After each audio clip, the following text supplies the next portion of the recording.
You know that feeling. Someone cuts you off in traffic. Someone says the wrong thing at the wrong time. Someone betrays your trust. And something inside you ignites. Your jaw tightens. Your chest contracts. Your mind starts building a case, replaying every detail, sharpening every argument, preparing for a war that may never actually happen. That's anger. And it feels powerful. It feels justified. But here's what two of the oldest philosophies on Earth figured out, over 2,000 years before modern psychology confirmed it. Anger doesn't punish the person who hurt you. It punishes you. And the moment you truly understand that, everything changes. Today, we're combining Stoic philosophy and Buddhist psychology. Most of us treat anger as a response to what happened. Someone did something wrong, so we get angry. Cause and effect. Simple. But the Stoics disagreed completely. Marcus Aurelius wrote, "Reject your sense of injury, and the injury disappears." That's a radical claim. He's saying the injury isn't causing your anger. Your interpretation of the injury is. And Buddhism arrived at the same place through a completely different path. The Buddhist tradition teaches what's called the parable of the second arrow.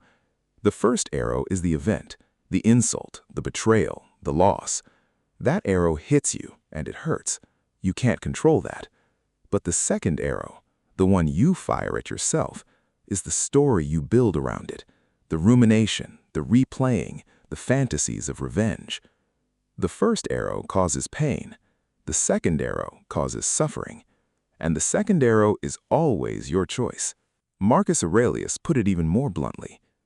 How much more grievous are the consequences of anger than the causes of it? Think about that. The consequences of your anger, the lost sleep, the ruined relationships, the words you can't take back, the stress on your body, are almost always worse than whatever made you angry in the first place. Anger promises justice. It delivers destruction. And you're usually the first casualty. So why does anger feel so good in the moment? Modern neuroscience has the answer. When you get angry, your amygdala, the brain's threat detection system, hijacks your prefrontal cortex, the part of your brain responsible for rational thinking, long-term planning, and empathy gets overwritten. That's why you say things when angry that you would never say when calm. You're literally operating with a diminished brain. And here's the part most people don't know. The neurochemical surge of anger lasts approximately 90 seconds. 90 seconds. After that, the chemicals dissipate. But we don't let them. We replay the event. We rehearse what we should have said. We build our case. And every time we do that, we trigger another 90-second cycle. So anger isn't something that happens to you for hours or days. It's something you restart every few minutes by thinking about it again. The Stoics and Buddhists both understood this long before we had brain scans to prove it. Seneca, the great Stoic philosopher, wrote an entire book called On Anger, and in it he made one of the most practical observations in all of philosophy. The greatest remedy for anger is delay. Not suppression, not denial. Delay. He understood that if you can create even a small gap between the trigger and your response, the anger loses its grip, because in that gap, your rational mind comes back online. The Buddhists call this same practice mindfulness.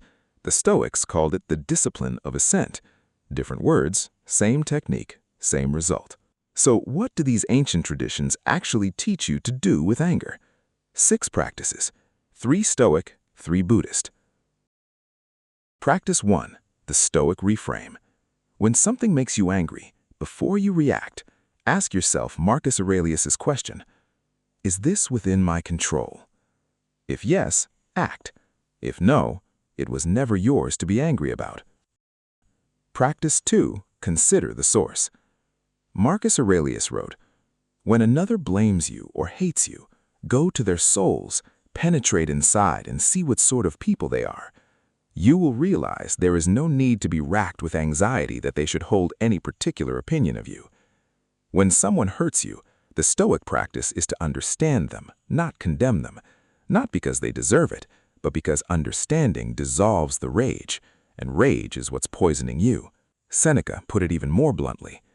The greatest revenge is to be unlike him who performed the injury. Don't become the thing that hurt you. Don't let someone else's cruelty transform your character. The Stoic response to being wronged isn't retaliation, it's excellence.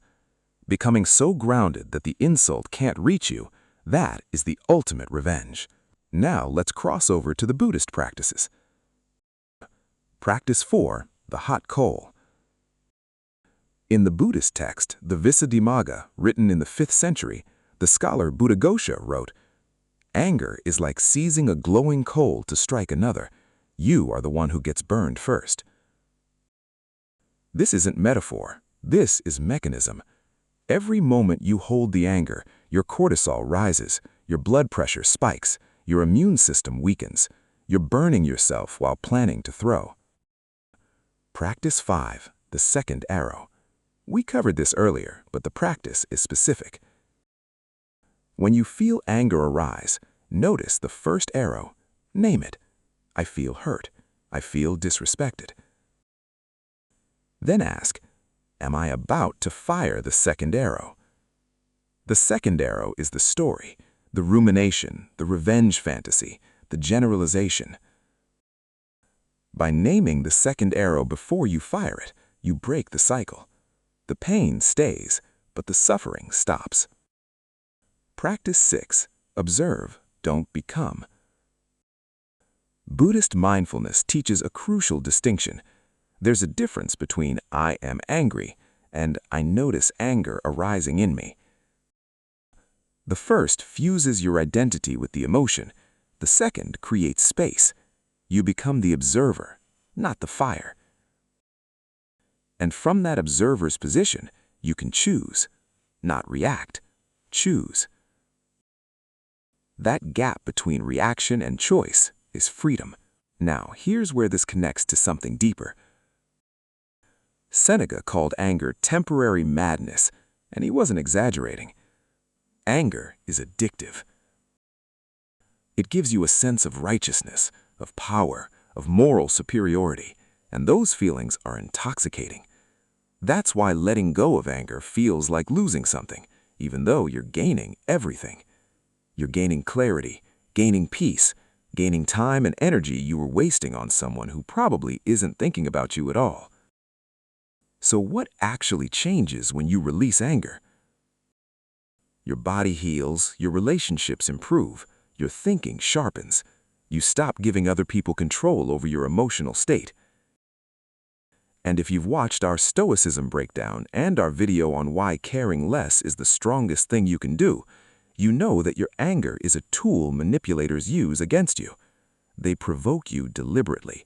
Then they point to your reaction and say, "See, you're the problem." When you stop reacting with anger, that entire strategy collapses. The Buddhists teach that anger is one of the 3 poisons, along with greed and delusion, that trap us in cycles of suffering. And the Stoics taught that anger is the one emotion most likely to override your character and turn you into someone you're not. 2 traditions, 2,000 years, the same answer. Anger is not strength. Releasing it is. Here's the line I want you to remember. Marcus Aurelius, the emperor who had the power to destroy anyone who angered him, wrote this in his private journal. "The best revenge is to be unlike him who performed the injury." He didn't write that for an audience. He wrote it to remind himself, because even the most powerful man on earth had to practice not being angry. That tells you something. This isn't about being superhuman. It's about being disciplined enough to protect your own peace. If this resonated, watch our Stoicism breakdown and our video on why caring less is the strongest thing you can do. We've also covered the dark triad, narcissistic abuse, and gaslighting, all connected to why mastering your emotional response is the ultimate self-defense. Links are below. 2 philosophies, 2,000 years old, the same answer.